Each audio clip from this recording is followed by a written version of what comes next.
Rasa tak terbalas episode 72. Kendalikan diri. Kau ingin aku mengendalikan emosiku? Julian menatap tajam. Bagaimana kalau aku menyuruh seseorang menculik Alisa? Kita lihat, apakah kau bisa tetap tenang setelah itu? Bima segera mencubit pinggang Nico dan berbisik pelan, jangan memperkeruh suasana. Nico membuka mulut hendak berbicara, tetapi suara Julian menggema penuh amarah. Siapa yang bersama istriku saat dia masuk rumah sakit? Dua pengawal yang sebelumnya menemani Jenny melangkah maju, menundukkan kepala tanpa bicara. Masuk ke ruang gelap itu dan jangan keluar sampai aku menemukan istriku. Perintah Julian dengan suara tegas. Ruang gelap itu adalah tempat hukuman, sebuah sel kecil tanpa penerangan dan ventilasi. Di sana, mereka yang gagal melaksanakan tugas harus bertahan hidup tanpa bantuan apapun. Tidak semua orang mampu keluar dari tempat itu dengan selamat. Tanpa sepatah kata, kedua pengawal itu melangkah pergi. Mereka sadar ini adalah konsekuensi dari kelalaian mereka. Setelah mereka pergi, kepala rumah sakit yang terlihat gugup memberanikan diri berkata, Kami mohon maaf, Tuan Julian." Julian mendengus sinis. "Maaf? Kau pikir permintaan maaf bisa mengembalikan istriku?" Nico segera menarik kepala rumah sakit itu menjauh dan memperingatkan dengan nada rendah, "Kau tidak ingin mengambil risiko. Percayalah, saat ini dia bisa melakukan sesuatu yang tak terduga." "Mana rekaman CCTV-nya?" seru Julian, matanya tajam menyapu seluruh ruangan. "Kami sedang mencarinya," jawab Bima cepat, mencoba meredam emosi Julian. "Mencari?"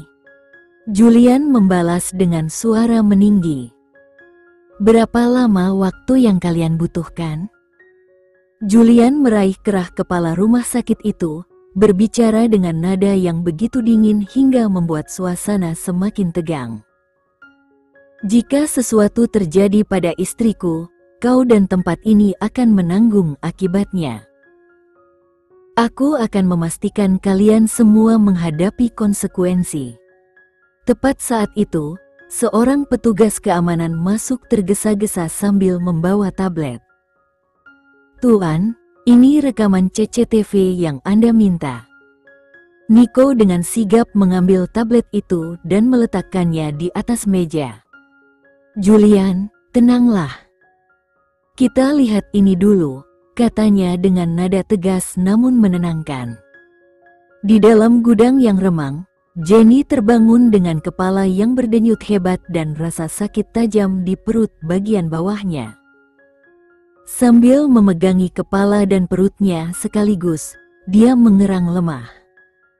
"Tenang, kau akan baik-baik saja," ujar Raka yang duduk di sampingnya, suaranya terdengar datar. Jenny nyaris melompat dari tempat tidur ketika menyadari bahwa dia berbaring di tempat yang sama dengan Raka. Dia mencoba bicara, tetapi rasa sakit yang mendera membuatnya sulit mengeluarkan kata-kata. "Apa yang kau lakukan?" tanya Jenny dengan napas tersengal sambil memegangi perutnya yang terasa sakit.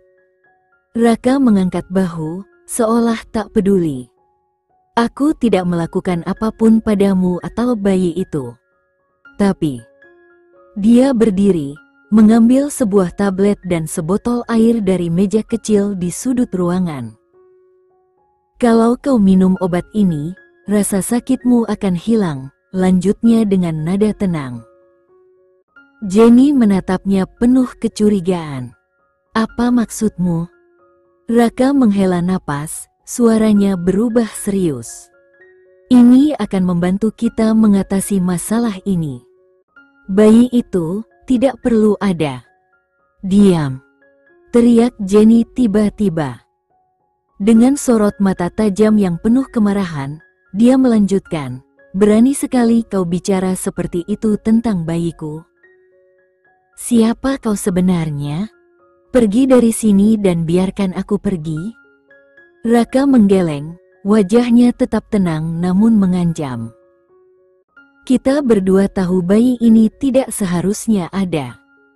Kau dan aku, kita bisa memulai kembali tanpa beban." Jenny mendelik, tak percaya dengan apa yang didengarnya. "Apa kau sudah kehilangan akal? Bayi ini adalah milik suamiku, dan dia akan datang mencariku. Kau pikir kau bisa mengatur hidupku?" Sambil tersenyum dingin, Raka berkata, "Ketika dia akhirnya menemukanku, segalanya sudah terlambat. Bayi itu takkan ada lagi, dan kau akan menjadi milikku." Jenny tiba-tiba tertawa kecil, suara tawanya penuh ejekan. Dia memandang Raka dengan tatapan meremehkan. "Rencanamu yang konyol itu? Lihat saja nanti, Raka. Kau akan menyesali semua ini. Jangan remehkan suamiku. Jika kau berani menyentuhku atau bayi kami, dia tidak akan membiarkanmu hidup tenang," kata Jenny dengan tegas, tatapannya penuh perlawanan. Raka tertawa kecil, wajahnya menampilkan ekspresi mengejek. "Apakah dia tahu tentang bayi ini? Ayo, Jenny, sudahi semuanya. Aku tahu kau masih memiliki perasaan untukku. Kalau memang begitu, tak ada gunanya mempertahankan bayi yang bukan milikku. Kita bisa memulai dari awal dan memiliki banyak anak bersama." Jenny merasa mual mendengar kata-kata Raka yang memuakkan. "Aku lebih baik mati daripada harus kembali padamu," balas Jenny dengan suara bergetar, namun tetap penuh keberanian. "Raka, kau yang menyebabkan semua masalah ini. Aku sudah menikah, aku punya suami yang mencintaiku, dan kami akan segera memiliki anak. Berhentilah merusak kehidupan kami." Raka menyipitkan matanya, senyumnya berubah menjadi dingin. "Apakah dia lebih baik dariku hanya karena uang dan kekuasaannya? Atau mungkin karena alasan lain?" Jenny menatapnya dengan penuh amarah. "Dengarkan aku baik-baik, Raka. Julian adalah suamiku, dan aku mencintainya. Apa yang kau lakukan ini salah, dan aku yakin Julian tidak akan tinggal diam ketika tahu apa yang kau rencanakan." Tiba-tiba, Raka meraih bahu Jenny dan mengguncangnya dengan kasar. "Berhenti bicara tentang dia. Kau hanya boleh mencintaiku, Jenny, hanya aku," ucapnya dengan nada penuh obsesi. "Aku bisa membuatmu bahagia, jauh lebih bahagia daripada yang dia lakukan. Kita bisa memiliki anak kita sendiri, tetapi pertama-tama, bayi ini harus disingkirkan," tambahnya, mengeluarkan sebuah pil dari kotak kecil. Jenny menepis tangan Raka dengan kuat, menamparnya hingga wajahnya berbalik. "Beraninya kau berbicara seperti itu tentang anakku? Dan siapa kau yang memutuskan hidupku? Bahkan Julian sekalipun tidak berhak memutuskan hal ini. Aku adalah ibu dari bayi ini, dan apakah aku akan mempertahankannya atau tidak, itu sepenuhnya keputusanku." Raka memegang pipinya yang memerah karena tamparan Jenny, lalu menggenggam pil di tangannya dengan erat. Dengan tatapan penuh kemarahan, dia mendekat lagi. "Suka atau tidak, kau tidak akan menyimpan bayi ini," ucapnya dingin sambil meremas pipi Jenny, memaksanya menatap langsung ke matanya. Jenny tetap menatapnya dengan keberanian yang tak tergoyahkan, meskipun rasa sakit dan ketakutan mengancamnya. Di dalam hatinya, dia bertekad untuk melindungi bayi yang sedang dikandungnya, apapun yang terjadi. Julian mendorong kepala rumah sakit ke samping tanpa banyak bicara, langkahnya tegas menuju Nico yang berdiri di dekat meja. Dengan gerakan cepat, dia mengambil tablet dari meja dan memutar rekaman video. Bima dan Nico, yang berdiri di kedua sisinya, menggelengkan kepala tak percaya saat melihat isi rekaman itu. Tuk, tuk, tuk. Julian tiba-tiba melempar tablet itu ke dinding, membuatnya pecah berantakan. Napasnya mulai berat, matanya tajam memandang ke depan, tetapi terlihat jelas bahwa hatinya sedang hancur. Dalam rekaman itu, terlihat seorang pria dengan mudah menggendong Ming keluar dari rumah sakit melalui pintu darurat, tanpa ada perlawanan atau hambatan. Nico menutup wajahnya dengan tangan, frustrasi melihat kelalaian yang begitu besar. Sambil menepuk bahu Nico, Bima bertanya, "Apakah kau melihat seseorang membantu pria itu membawa Jenny keluar?" Nico mengerutkan alis dan berkata dengan nada keras, "Ambilkan aku salinan video dari sudut pandang lain." Ia melirik Julian yang kini berdiri menghadap dinding, napasnya masih terengah-engah. Nico menghela napas panjang, lalu memutar ulang rekaman itu untuk memastikan. "Siapa dia?" tanya Bima, menunjuk ke arah seorang perawat yang terlihat dalam rekaman sedang memasukkan sejumlah uang ke dalam sakunya dengan gerakan mencurigakan. "Di mana kepala perawat?" Nico bertanya dengan suara tegas. Seorang wanita berusia sekitar 40-an melangkah maju dengan raut wajah cemas. "Saya, Dokter Nico," jawabnya. Nico menyerahkan uang yang terlihat di rekaman kepada kepala perawat itu, lalu bertanya tajam, "Perawat ini, siapa dia?"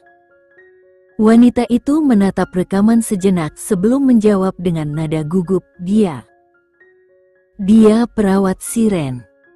Julian yang sejak tadi diam, akhirnya berbicara. Suaranya rendah namun berbahaya, "Di mana dia sekarang?" Hanya dari nada suaranya, kepala perawat itu langsung pucat pasi. Atmosfer ruangan terasa mencekam, seolah semua orang di sana tahu betul bahwa kemarahan Julian sudah mencapai puncaknya. "Siren, tolong keluar sekarang," teriak kepala perawat dengan suara gemetar. Di antara kerumunan, Siren yang berusaha menyembunyikan dirinya di balik rekannya langsung membeku. Kakinya terasa lemas, telapak tangannya basah oleh keringat, dan detak jantungnya semakin tak teratur. Rekannya menyenggolnya perlahan. "Siren, apa yang sedang kau lakukan? Kau terlihat aneh." Rekan lainnya menambahkan dengan nada mendesak, "Kepala perawat memanggilmu, sebaiknya kau segera keluar." Namun, Siren tetap diam, tidak juga mengangkat teleponnya. Wajahnya semakin pucat, seperti tahu takdir buruk tengah menunggunya. Setelah beberapa saat menunggu tanpa respons, Julian memecah keheningan dengan suara lantang, "Marcel," seret dia keluar. Marcel, yang sejak tadi berdiri dengan sabar menanti kesempatan untuk bertindak, melangkah maju dengan ekspresi puas. Ia menuju ke arah sekelompok perawat yang berdiri di sudut ruangan. "Siapa di sini yang bernama Siren?" tanyanya dengan nada santai namun mengancam. Dengan serentak, semua orang menunjuk pada seorang wanita muda berusia 20-an yang tampak ketakutan. Marcel tersenyum lebar. "Halo, Siren. Namaku Marcel. Sepertinya ini saatnya kau ikut denganku," katanya dengan nada dingin sebelum meraih tangan Siren dan menariknya keluar dari kerumunan. Gedubrak. Marcel mendorong Siren dengan keras hingga ia terjatuh tepat di depan Julian, wajahnya penuh rasa takut. Dengan santai, Marcel mengeluarkan sebuah kotak kecil dari sakunya, tampaknya ingin memanfaatkan momen ini. Marcel, bukan sekarang, tegur Nico dengan tegas. Marcel mengangkat alis dan mencibir kecil. Aku bahkan tidak bisa bersenang-senang, gumamnya dengan nada kecewa sebelum melangkah mundur, bergabung kembali dengan William. Nico mendekat, melangkah beberapa kali ke arah Nico. Dengan nada penuh tekanan, ia bertanya, siapa pria yang terlihat dalam video itu? Siren menggelengkan kepala dengan panik. Saya tidak tahu siapa dia, saya bersumpah. Saya juga tidak tahu bahwa wanita itu adalah istri Tuan Julian. Jika saya tahu, saya tidak akan pernah terlibat. Tetapi kalau saya melihat pria itu lagi, saya yakin saya akan mengenalinya, ujarnya dengan suara gemetar. Julian, yang sejak tadi diam sambil mengamati, akhirnya bergerak. Ia mengeluarkan telepon genggamnya, membuka beberapa foto, dan menunjukkannya pada Siren. Ekspresinya dingin, penuh tekanan, membuat udara di sekitarnya terasa berat. Sambil menelusuri foto-foto yang ditunjukkan Julian, Siren tiba-tiba berhenti di salah satu foto. Wajahnya berubah tegang. Ya, itu dia. Itu dia, katanya dengan nada panik.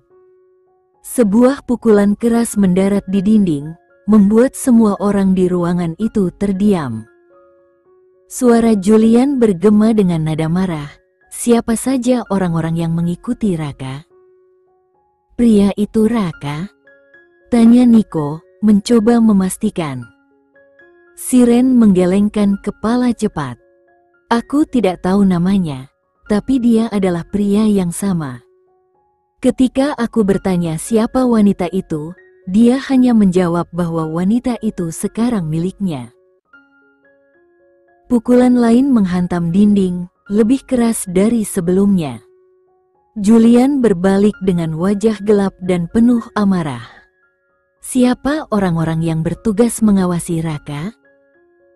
Apa yang mereka lakukan saat dia masuk ke rumah sakit?